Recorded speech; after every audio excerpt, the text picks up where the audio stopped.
Hello everybody, this is the Harbinger, we're playing Wingspan on Steam, and this is our opening hand.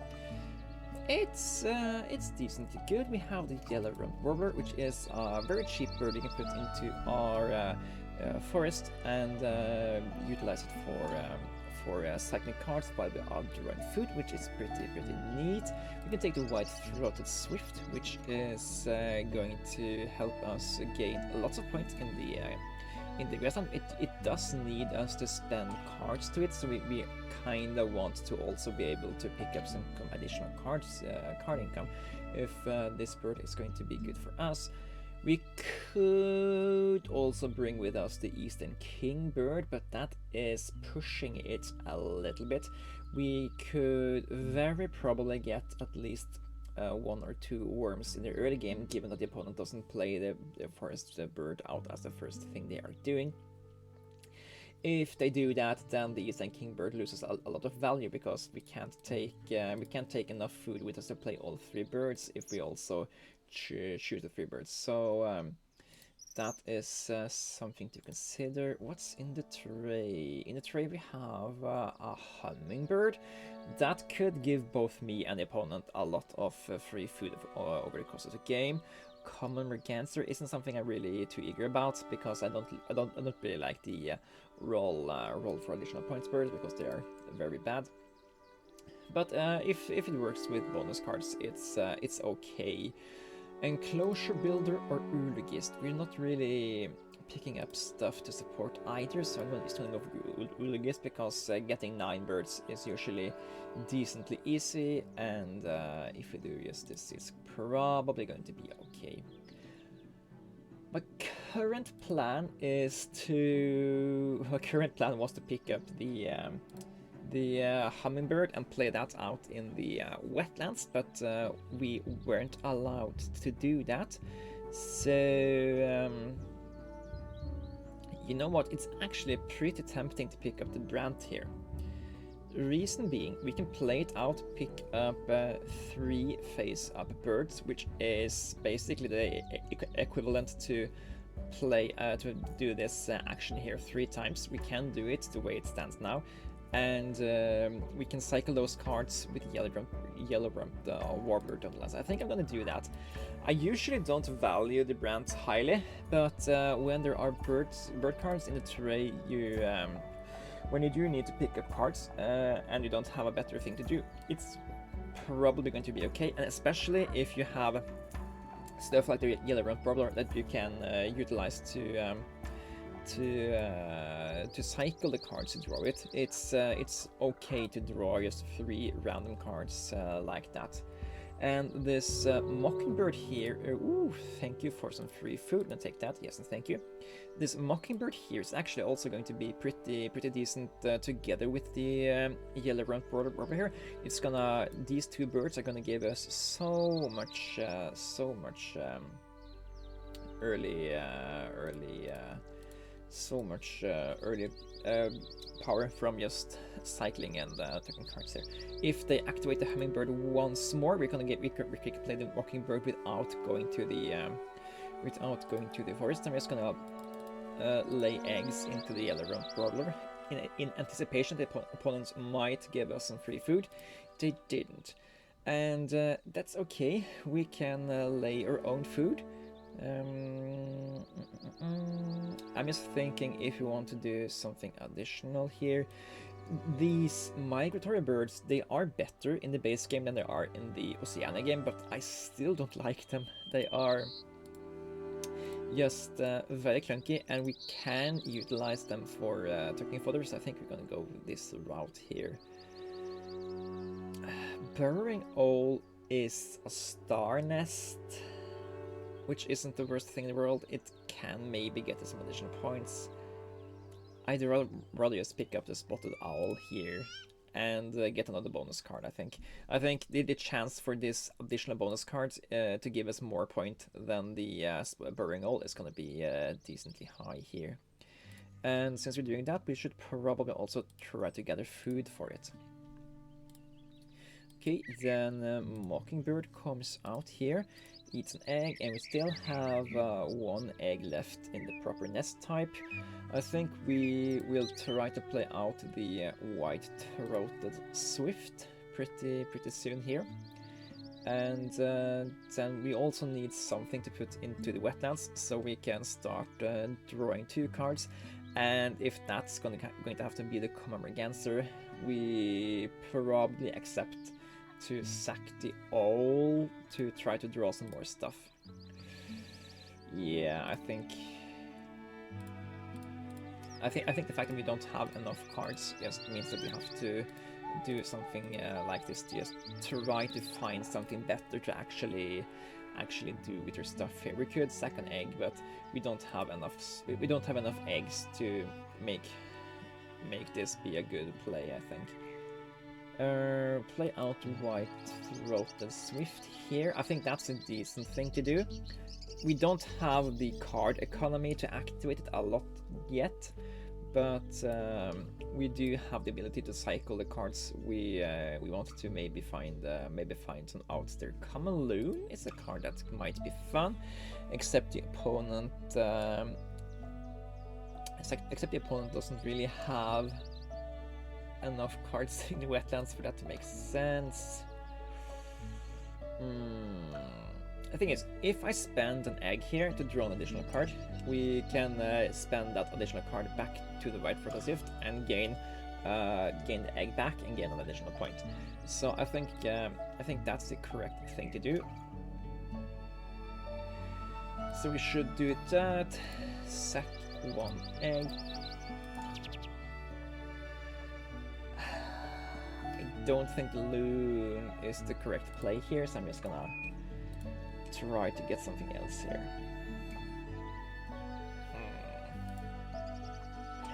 At least we have lots of cards to cycle over here now, so I'm just gonna try to find some interesting birds to play. 3 swallow certainly is such a bird. So let's also cycle this guy and get up with stork. Yes, okay. 3 swallow gets us up to here. Lets us also do additional card draw, and the wood stork gets up to here, so we can again sack an egg to go over there. Yes, okay. I think we will go here. We will eat a grain so we can get additional eggs, put most amount of eggs into the wetlands, and then took the hermit thrush. No, we took the common merganser here, and lay an additional egg here. I don't think we're gonna activate the hermit thrush, but it's still a 7-pointer with a star nest, so it's high probability it's gonna be worth playing down the line. Play out the 3 swallow here. Get paid. No, I should have paid with one of these eggs. Stupid of me. Okay. I think we draw 2 cards here. Nah, Mountain Bluebird, Bobolink. Okay, that. As I was going to say, that can maybe be something, but we don't really have enough of these birds to go around, so let's just continue up here. Yellow-billed Coco, better at 5-player games than they are at 2-player games. I don't think that's going to be particularly interesting long-term. Let's try to find food we care about playing out here.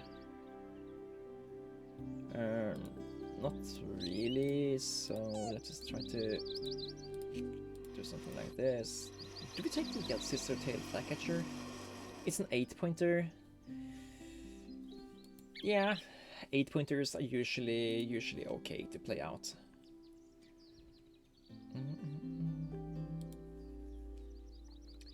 And I guess we can play out the hermit thrush. How many birds do you have? It's still only 1. Yeah, you really can't depend on the AI to help you along with your game plans. We don't need a mountain bluebird. It's still okay to build board space quickly. And we do need 9 birds. for Ulogist, so keeping the bluebird isn't the worst thing. Yeah, instead let's just overpay for this wooden stork instead. We don't need the grain for anything yet, so we can afford to overpay like this, I guess. Don't spend that egg, spend this egg. And geography bird, yes. Mountain bluebird. Okay, it makes sense. It makes sense. Make it make sense.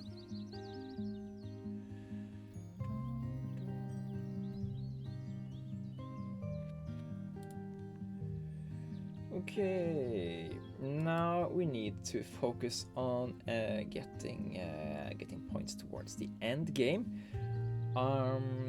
One way to do that is to play the high-scoring birds we already have picked up.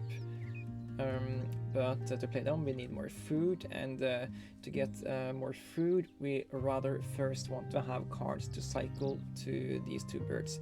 So, and again, since we do have the white-throated swift, we can sack an egg here to get one more card. However, this time it might not be worth doing it, so we can play both the mountain bluebird and this is a tail flycatcher next time here. We can't do that with only two eggs in hand and also sack an egg here. So I think we're just gonna go here and draw only two cards. And let's cycle the oyster catch here and pick up the wooden duck. Okay, it's too late to play out the wood duck here, but it's nice to see some of the good cards show their faces every now and then. King Rail, is that something we care about this game? I don't think it is. It's like the wooden stork, but worse. In that it's worth fewer points but has a capacity for more eggs, and playing this guy here is going to be 3 points worse than playing the wood stork we did here. So they both give bonus cards, and they both had a lot of the same triggers, but the fact that it's worth 2 fewer points here and we need to pay 1 additional egg to play it here rather than here, I don't think it's going to be worth it to play out this guy when we also have lots of other options. So I'm mainly saying I'd rather play these birds than to play these two birds. So that's why we're gonna cycle these guys while we are trying to find food for these plays. Now, we do need cherries, but we don't need this many necessarily. I'm just gonna take them while they're here. Cycle the wood duck, get a Thuringus hawk. I don't really think I care about the Thuringus hawk either, so let's just reroll that into a whooping crane. Would I rather play the whooping crane over the king rail? Yes, I would, because we can play the whooping crane with the food we get from this tail flycatcher. So that's at least a little bit of bettering. Now we do need to get the birds we want to play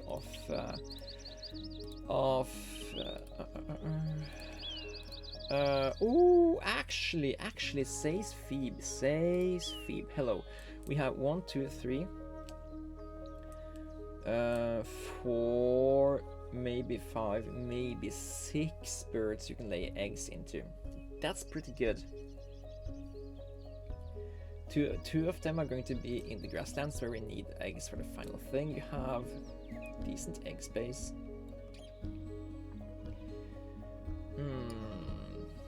Yeah, it's something to consider. But then we have to sack the whooping crane instead. I guess this guy has a guaranteed bonus card that gives us 6 points since he lays 6 eggs. So this guy is worth 11. How much better do the whooping crane card has to be to get us 5 points? I think we have to be really lucky for that guy to be better than this guy. So we do that this time. And I realized that the painted white start could have given us a lot of the food we were interested in, but yeah, it just no dice for us today. Usually it shouldn't be that hard to get the worms, but today it's just hasn't been easy. Gonna sack the cuckoo, pick up a house finch. And yeah, it's not gonna be good enough to play this guy out and activate it. We much rather just want to play out the blue-winged warbler that costs the same amount of food, but will it costs the same amount of food, but it doesn't require us it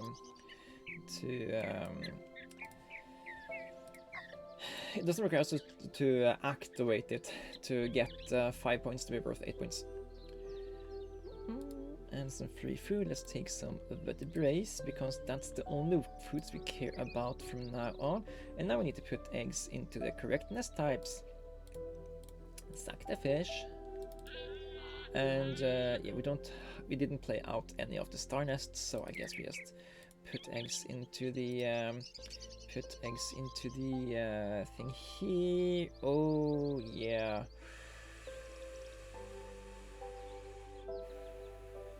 We do need eggs in these nest types, so we do want to activate this thing here this time.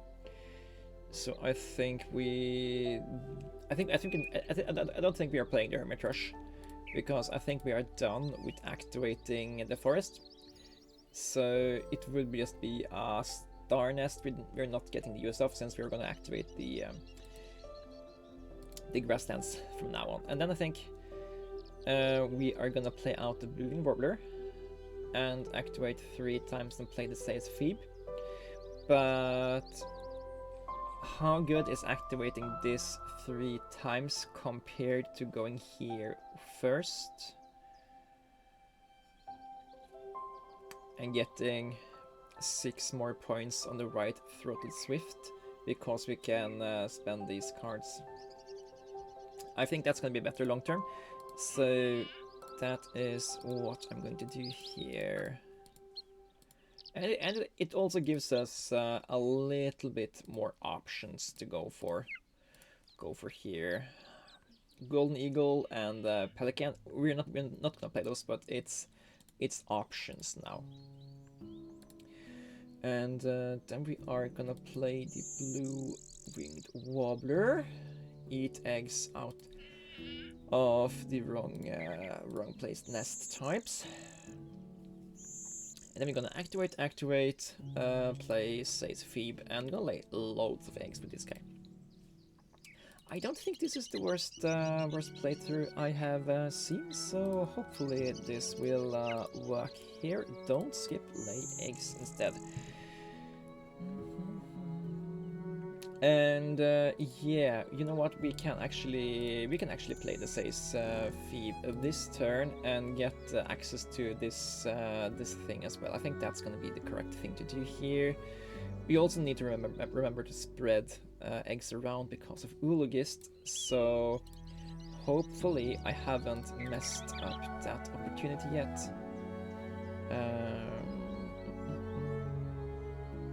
Yeah. Lay 5 more eggs. Oh yeah, I did count the Hermit Rush as one of the stuff that's going to get eggs from you. Ah yeah. We need to lay eggs into more nest types, and we are going to do that. We got here, and now there's 10, so we are happy. Then we ditch that because we don't want to give the opponent options, and we attack you and do this. And I don't think this is the best game we have played this month, but it is what it is. It is what it is. It's like a week since the last play this game now, so it takes a while to get back into the game when you have been away for a while. 42 here. Maybe it's 100 points. Maybe it is 100 points. And getting past 100, that's really what I'm aiming for when I'm playing the base game. Because okay, actually, right on the spot, 100 points. Okay, we can be happy with this game. We didn't have the best opener. We remember our opener was going into the tray, picking up the brant, just so we can play it out and pick up 3 more cards so we can have stuff to cycle to the yellow-rumped warbler. So yeah, not too exciting of a start here, but we did manage to get through and get 100 points. Now, we did get quite a lot of free fruit from the opponent's Ruby of the Hummingbird, so without that our score would have been a little bit lower, but all in all, I think it's an okay game here, and it's an interesting game that it showcases a very niche situation where you actually want to pick up and play out the brant, just so you can get the opportunity to cycle and draw cards in the in another habitat, because the brant is he's limited to drawing these 3 cards that are in the tray, but if you have something that can cycle cards, you actually do want bad cards so you can cycle them. And yeah, because you when you have good cards, you are usually having a bias towards but I want to play that, so I don't want to cycle it, and then you just waste these actions here. Anyways, that's it for today. Thanks for watching. It's been Harbinger. We'll be playing Wingspan Steam, and I'll see you guys in the next one. Take care.